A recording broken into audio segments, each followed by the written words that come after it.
What is up, everybody? Welcome back to the channel. Hey, if you guys are just here for the painting, the DIY, you guys might want to hit that subscribe button because we do stuff like this all the time, not to mention work on cool stuff. But let's get right into the video, you guys. Now I got a bunch of products here that you're gonna need in order to get these things looking good and ready for paint. First thing we're gonna need the old classic Dindosh soap here. Dawn, I should say. Took it from the wife. Don't tell her I stole it. Now, good old SpongeBob SquarePants here. Some paint, whatever paint you guys are going to be using for your parts. Now, we're painting car parts in this case. Now, I went with this roll bar chassis paint. This stuff works really good. It gives a nice finish. And you don't need to primer it before you actually put this stuff on. It also helps with corrosion, rust, and things like that. So that's perfect for this application. We're going to be using for these parts underneath the hood. A bunch of zip ties, make sure they're long enough. Some masking tape. This is one of the key ingredients, you guys, that I like to use where anything that has to be prepped or painted. I use some of this called Prep All.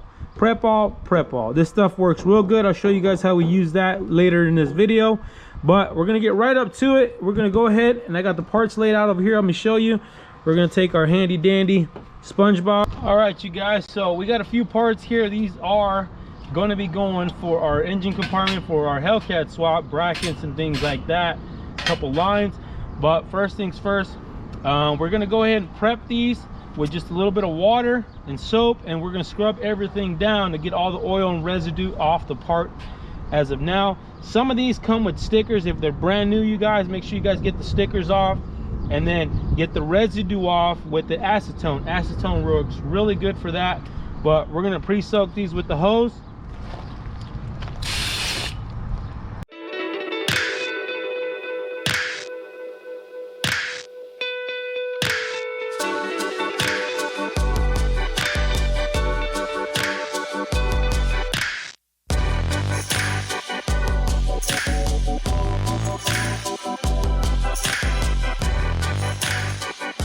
We are back here at the table. Now, what we needed the tape for was we mask everything off that needed to be masked off that we didn't want paint on, obviously. So make sure you guys do that. Mask up anything that you do not want paint on. So we did that. Now, next step. This is one of the most important steps. Even though we wash these things very thoroughly with the water and the soap, I still like to use this stuff here. Because what's happening, even while we're sitting there taping all this stuff off, there's dust, dirt, debris flying around and all that. And what this stuff is going to do, we're going to pour some of this stuff right into this rag here, just like that.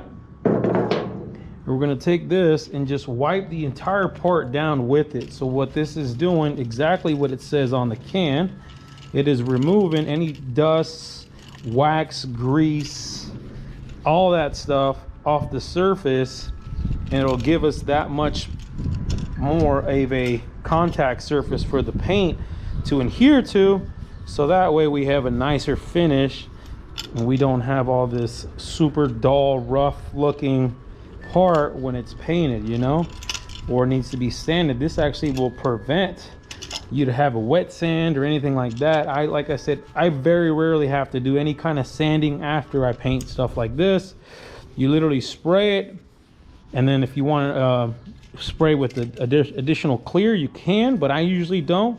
I usually get the finished product paint that I want, and then that's all you need. It's really that easy.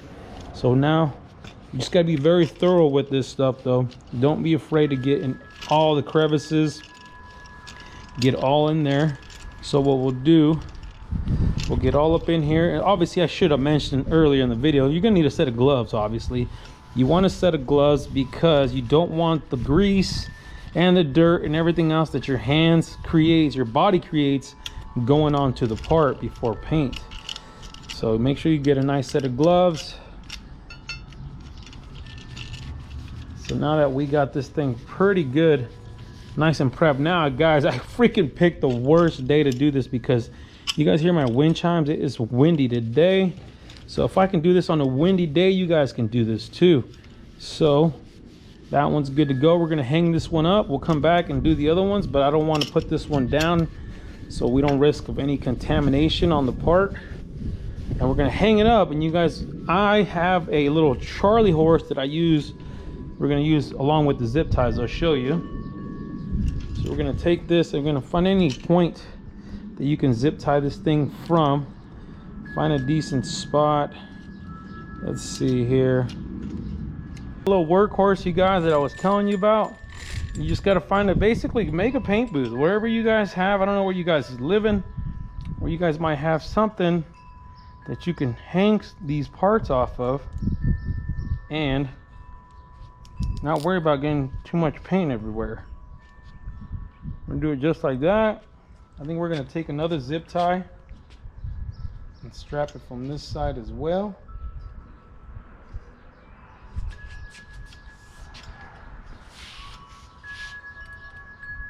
Everything is prepped up and ready to go. We got everything hanging. Now I do want to show you guys, look at this towel.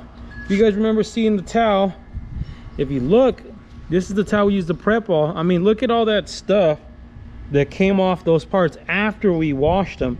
So that really tells you that that stuff really works. I mean, that was a clean towel to start with, and that's quite a bit of junk, gunk, grease, and everything else that we got off of it with that prep all. But now that we got everything set up, we can paint. Obviously, make sure you guys spray about 8 inches away from these parts so you guys don't have any runs or anything like that, so you don't have to sand later. But what a little trick I like to do as well, you guys, is that I like to stake this in some warm water in the sink. Let it sit in some warm water before we paint. And what it does, it just helps the paint come out and flow a lot nicer out of the can. So little tip and trick for you guys. But make sure check out all the links down below, you guys. I'll put all the links down below to these parts, and I should say all the stuff we use to prep, including the prep all, even the paint if you guys are interested in this paint. But shake your can up real good and let's start spraying.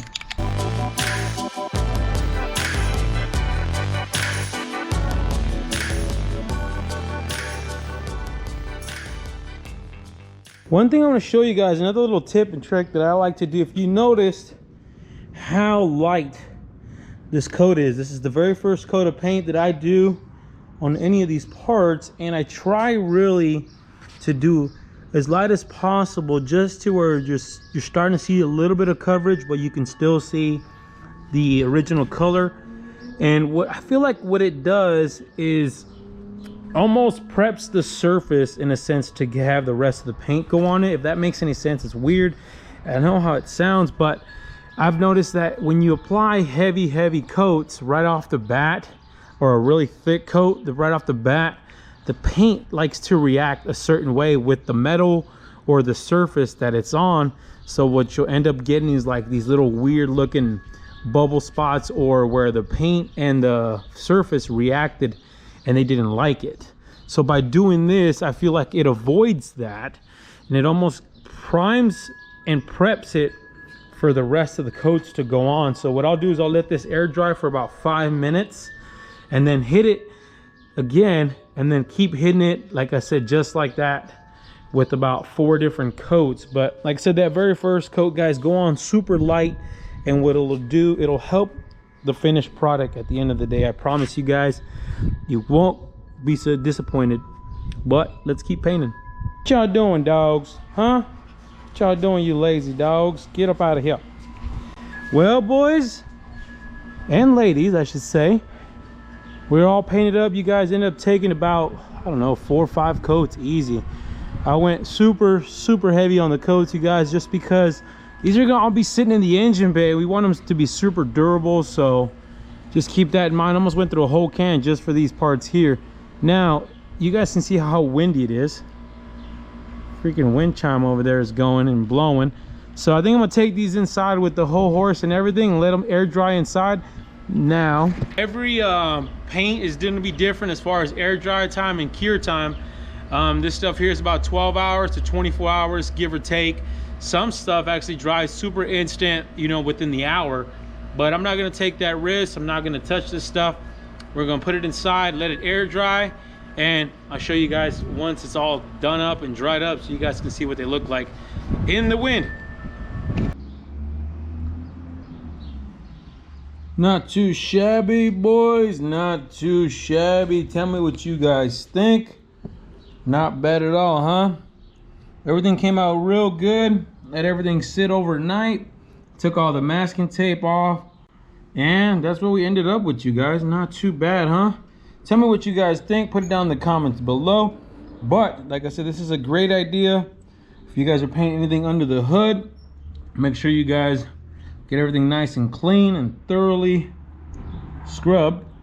But that's it. If you guys want to, make sure you guys stick around for the next video. Make sure you guys hit the subscribe button because we're gonna be putting this stuff on, getting it onto the motor, onto the HELLCAT project, so you can see how everything goes on. Nice and slick, nice and clean. But you guys already know, stay wrenching.